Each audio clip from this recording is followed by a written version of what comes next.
All right, everybody, welcome back to another video. It's after all the Yom Tovim, and the last 2-3 weeks have been filled with a lot of holy days, and now just try to keep it going, the whole winter. And we're gonna keep trying, and we're gonna keep reading, and we're gonna keep going. So for some people, it's today's Yisroel Chag. For some people, today it's the second day of Yom Tov in America, outside of Eretz, but we're done over here already, and hopefully I'll get back into the normal schedule of making videos. And today is Sunday, which we usually read Siach Sarfei Kodesh, which is a Breslov sefer on history and different things like that. A lot of facts about Rabbi Nachman. And so we're going to read a little bit today. It's actually 2 stories from the Baal Shem Tov. This is the book. Just one small piece over here about Rabbi Nachman. See, it brings down stories from all different tzaddikim. So here it has 2 stories in a row with Baal Shem Tov. So we'll probably just call it like a Baal Shem Tov video today, but whatever. But anyway, so today, just this small little piece over here, which is a known fact of information that says in Siach Sarfei Kodesh that Rabbi Nachman was naik he used to pray for a very long time. On the first night of Rosh Hashanah, he would pray Shmona Esrei for a very, very long time. Sometimes people said it was even 4 hours long. And the Chassidim knew that they should not wait for him. They would finish, the whole davening themselves.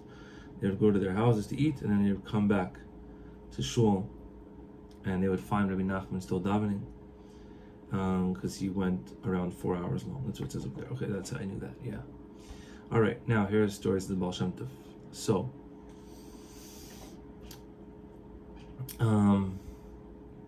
it's known from the Baal Shem Tov. It's known from the Baal Shem Tov that the knife for shchita, right? We have shchita. We have to use a special type of shchita knife. That it's maspik, that it should only be chalak, v'loy chad v'chalak. I'm not sure what that means because I'm not a sheikhit, but I think it means smooth and not chad v'chalak, which is like, I don't know what that means, but whatever.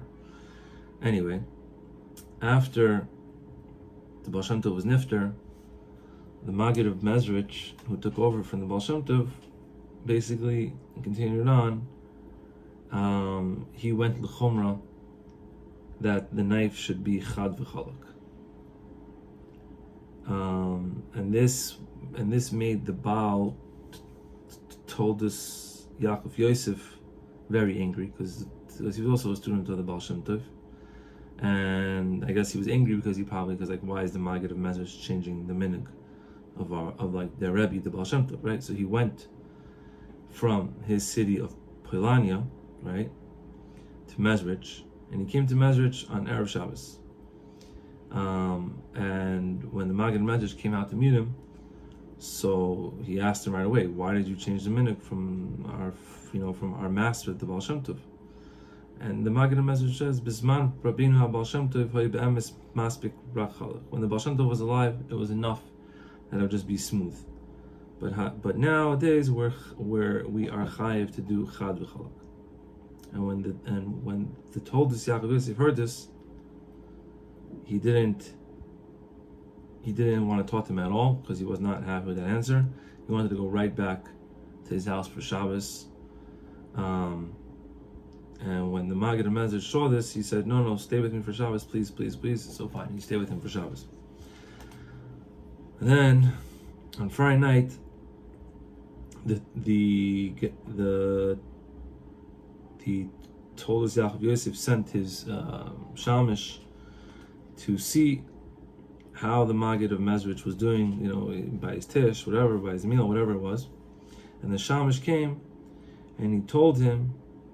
He came back. He went to the Maggid of Mezrich, and he came back to his teacher, the Toldos Yaakov Yosef, that the Maggid of Mezrich is saying a fiery Torah, mamish. So right away he got up and he went to where the Maggid of Mezrich was saying Torah, and when he got to the Beis Medrash, the Maggid of Mezrich stopped saying Torah. So again, the next day by Suda Shacharis, he sent his Shamash again to see what the Maggid HaMezrash is doing. Again, he came back and he said, yeah, he's saying this crazy Torah over. So he went again to hear it, and when he got there, and when he got close to where the Maggid HaMezrash was saying Torah, he stopped saying Torah. Again, this happened by the third meal, and by the third meal, the Tolosach of Yosef already went by himself. He didn't even send the Shamash, and he asked the Maggid HaMezrash to say, to say Torah, but the Maggid was not masking at all. And after he pushed him a lot, he says, "Any idea shum davar malim or rak zois."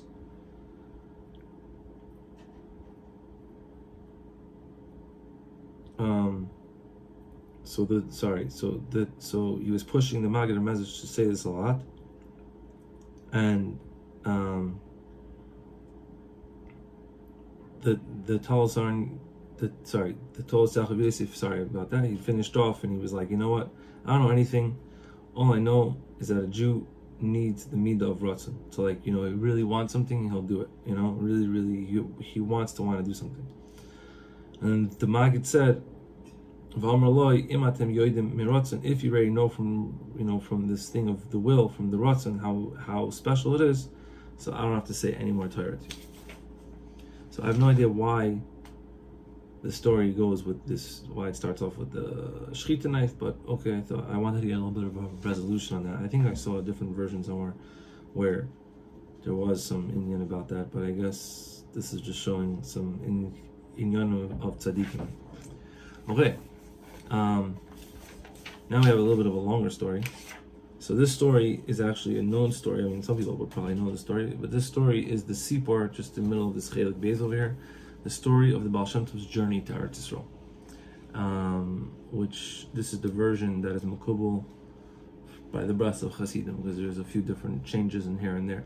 And the Inyan is to say the story over at the Sudas Mashiach on the 7th day of Pesach. So let's just read what it says over here. So the Baal Shem Tov was noig always to never leave any money over from one day.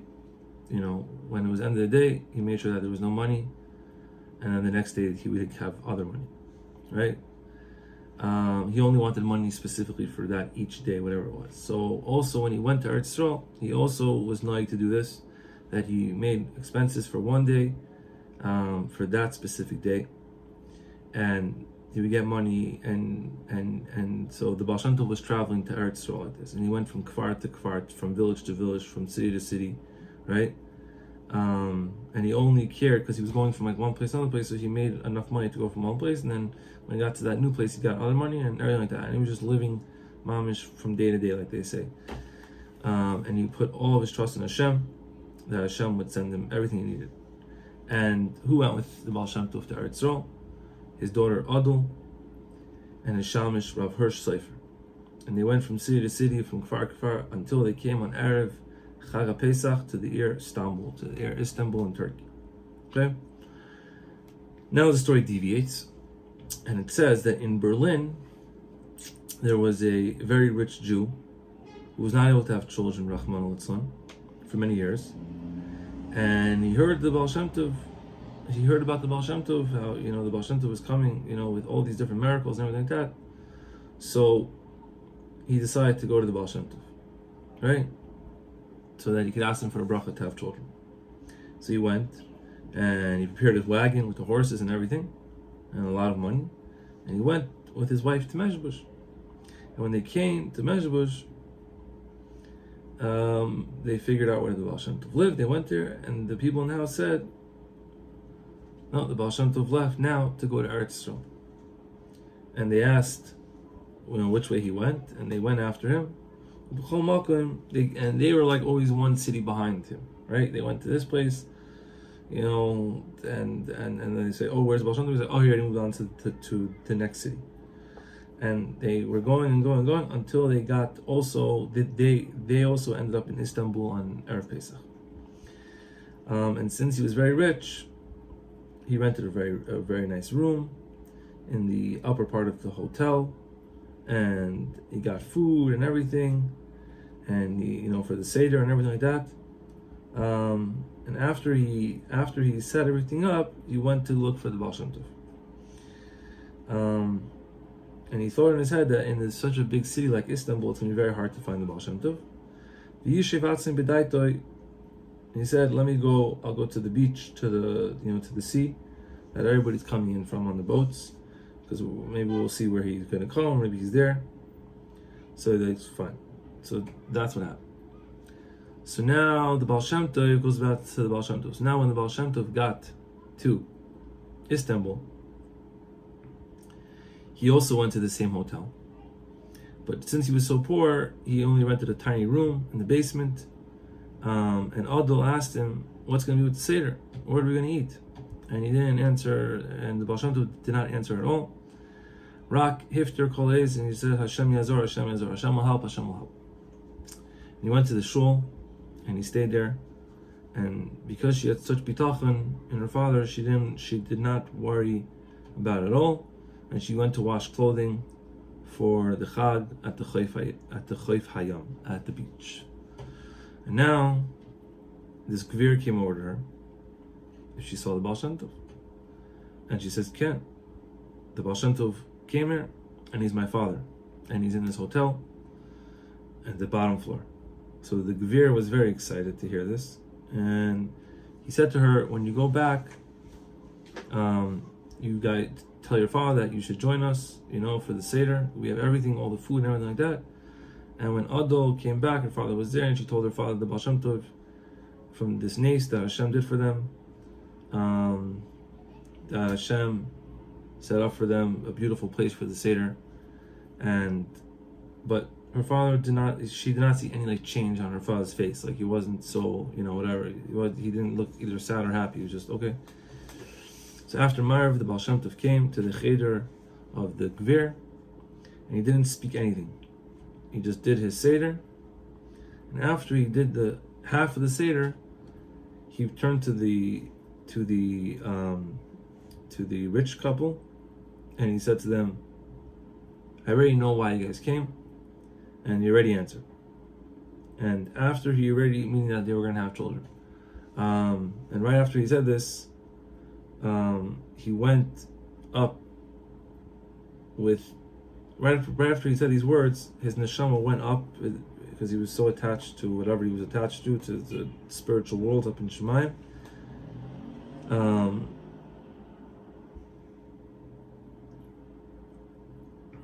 I guess I think he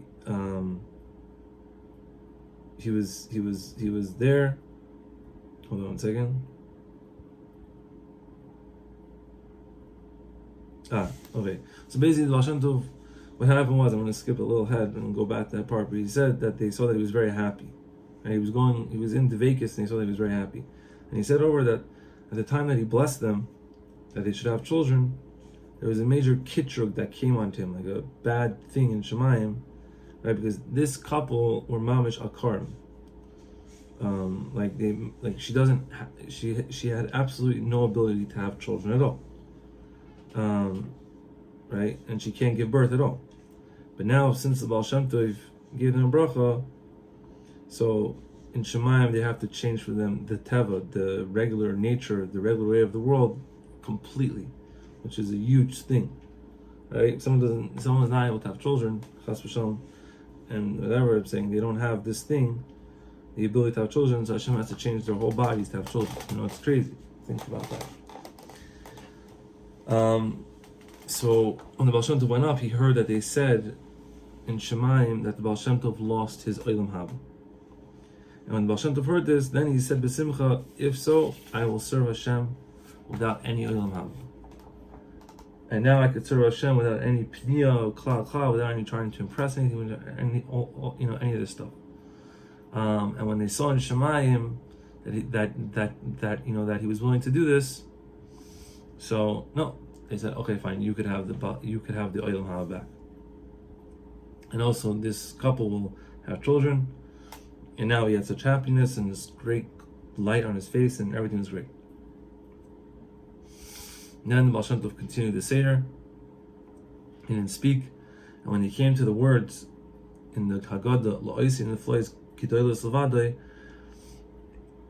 Chazer harbe al tevis levada. He kept on repeating the word levada. Levada b'soyris gadol moed, like, you know, screaming it in like a very, in like, you know, he was having a lot of kavanah when he said those words. Because what was going on? What was going on was that in Istanbul at that time, the king,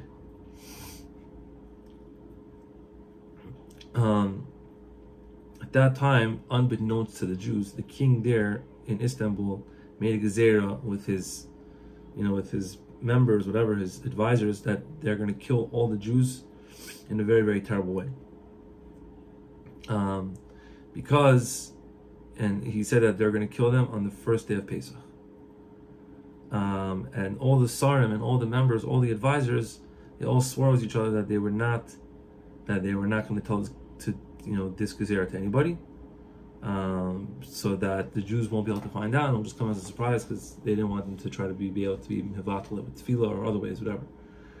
And there was one member, advisor over there, that loved the Jews very much. And he went,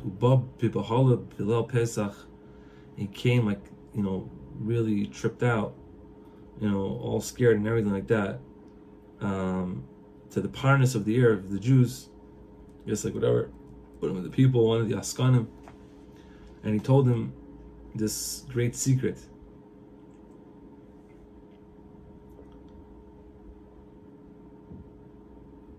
And he said to him, I can't really tell you this, but this is what's going to happen to you guys, and the only thing, I'm just coming to give you a little bit of warning. Try to do something, even though there really isn't much to do. And the parnas called all the rabbanim of the city, and so they decided that they knew that the mother of this king who wants to do this loved the Jews very much. So they said, let's go to her. So after the seder, they all went. All the rabbanim and this guy and all the different askanim went to the house of the mother of the king, and they also passed by the hotel where the Baal Shem Tov was, and they heard how the Baal Shem Tov was going over and over the words levade.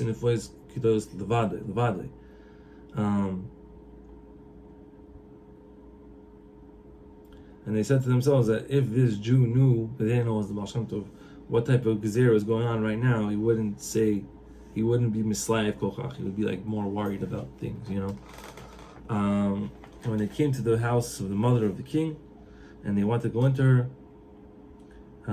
she was very scared, because she understood, like, it was really late, like, why would he be coming to her at night?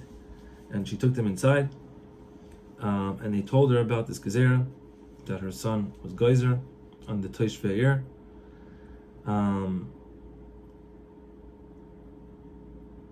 And they warned, and they tried to get her to be mevatel, whatever. Right? And she said, okay, let me try to figure something out over here. And she went in the middle of the night, and she woke up her son. And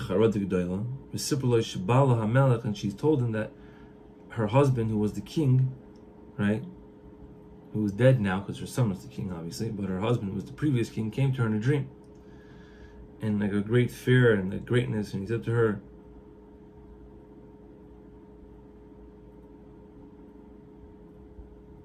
and he said to her like this, he said, he doesn't have any in this upper world, this, the true world over there, he doesn't have any rest, because until tomorrow morning there won't be anything left of his sons and grandsons, and they're all going to get destroyed, right? So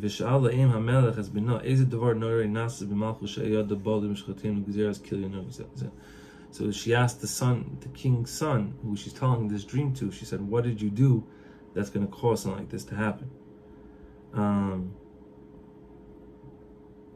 He started saying some sins and bad things, and that maybe this is why it's happening like this. And she kept on saying, no, that's not it. Until he admitted to her about this gezerah, sheichlitu ligzor gezeras misal Yehudim, that he decided to kill all the Jews. machros hayom. And the next day, take up Shomer Zois HaMelech, Pansei love. She looked at him. She screamed at him. As aforzed nigzar al mishpatim. Maybe that's why we have this gezerah. Yes, that's it. That's what she said. If you're going to start out with the Jews, because you don't know, do you not know that whoever starts with the Jews doesn't come out at all good? Sorry, I got a new, whatever. Just trying to figure out where to look in this camera over here.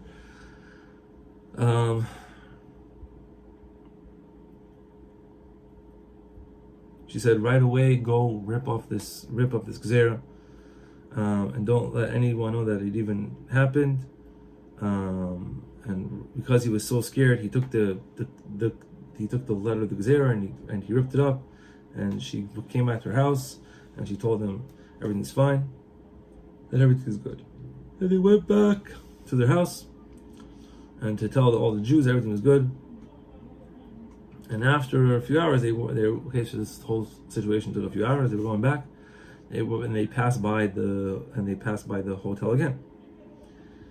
And they understood that he was also again holding in this Haggadah, but now they understood that he was saying this and now they understood that the Baal Shem Tov was saying, and they realized that he was saying it now in a more besimchadik way than when they heard it the first time they passed by. Machros Sipra Rabbanan the basic nesses the Chomas Baal Ma'anes Hanar Shahaya Bilal Zeh. Everyone in the shuls were hearing about this nace and everything like that. And B'derech Agav, they were saying Siprume, they were saying about this interesting Jew that kept on saying the word Levada. And the Baal Shem Tov was in shul, he said, because they didn't know who he was, and he said that if it wasn't for this Jew, then he would not have had this nace at all.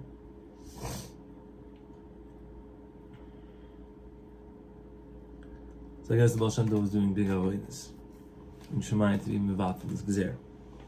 Hey, now the story continues, and it says that this couple wanted to give the Baal Shem Tov a lot of money for the blessings, for the blessing of these children, and he said no. He didn't want to take this money. He said that we only need money for me, my daughter, and Rabbi Hirsch, just for the schar hasvina, just for like a ticket to get onto the boat to go back to Eretz Yisroel. To continue on journey to Eretz Yisroel. They gave it to him, and right away he rented spots on a boat and was going to Israel, going to Eretz Yisroel. The Baal Shem Tov didn't stay in the city at all, and already on the first day of Chol Hamoed, he went onto this boat that was going to Eretz Yisroel. And as we all know, the famous story, there was a crazy storm.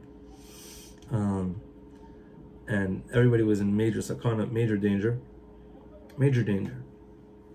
And everybody started throwing stuff off the boat so that the boat wouldn't sink. That's what they did back in the day. Because it was all these, because now there's a lot more water coming out, so you have to throw other stuff off the boat.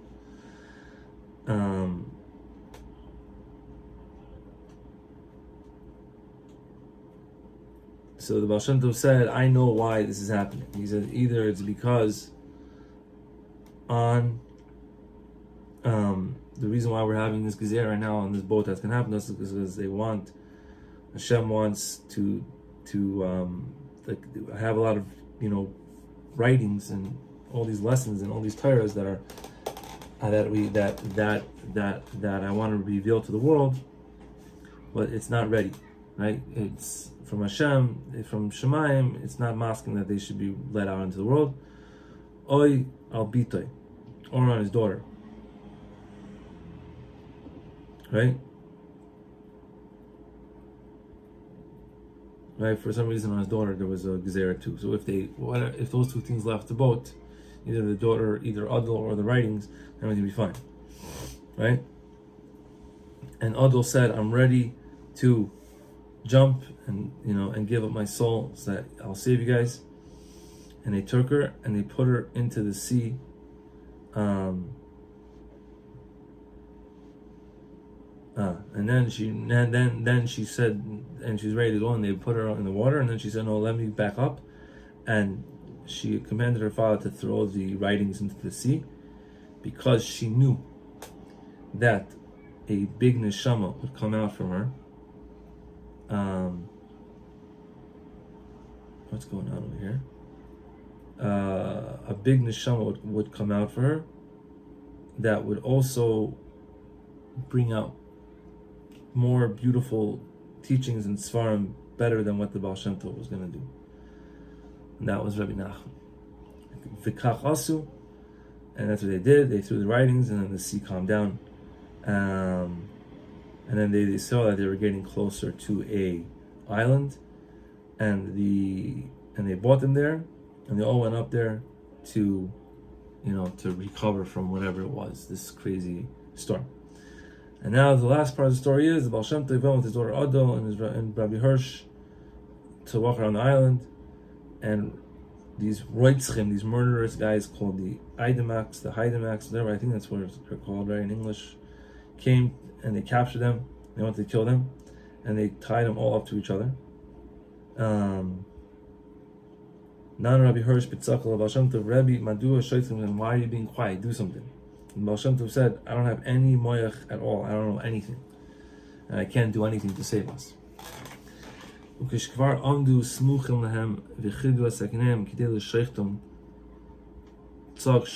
then they're already putting their knives on their necks, So then Rabbi Hirsch screamed again to the Baal Shem Tov, why are you being quiet? Do something. So Baal Shem Tov said, I don't know anything. So he said, do you know anything? So Rabbi Hirsch said, I don't know anything except for the Aleph Beis right now. So Baal Shem Tov says, so say. So Rabbi Hirsch started saying the Aleph Beis Kiseder. And then right away they heard from afar a wagon coming. And the Roitzchim got very scared, and they ran away. And this wagon came to them with men, and when they saw them laying down on the floor, tied up to them, all tied up, they let them out of the ropes, and they put them up and they took them onto the agala, and they put them back to the ship, a different ship, Benasu.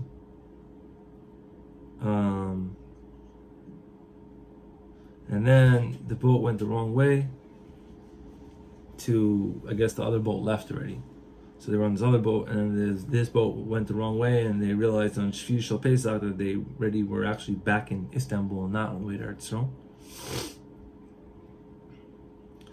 And the Baal Shem Tov went back on. He decided that he's not going to continue on to Eretz, and this is why we're noyeg by Chassidim who go in the derech of the Baal Shem Tov to make a suda on Shvi Shal Pesach to thank Hashem for his saving and his back, coming back home peacefully. And they would be Misaimin B'siyumoy, and they would finish off and say the story, and Mistama, the person who was in charge of the boat, was Eliyahu Hanavi. That part I never heard, and that's awesome. But I never really chapped also why we say it by Tzvius Mashiach and some of these things. Now I understand, because I never really chapped that last part about the Shvi Shal Pesach thing. That's the stories for today, and I hope that everybody had a good yontif, good times in the holy days, and everything is good, and everything should be good. L'chaim.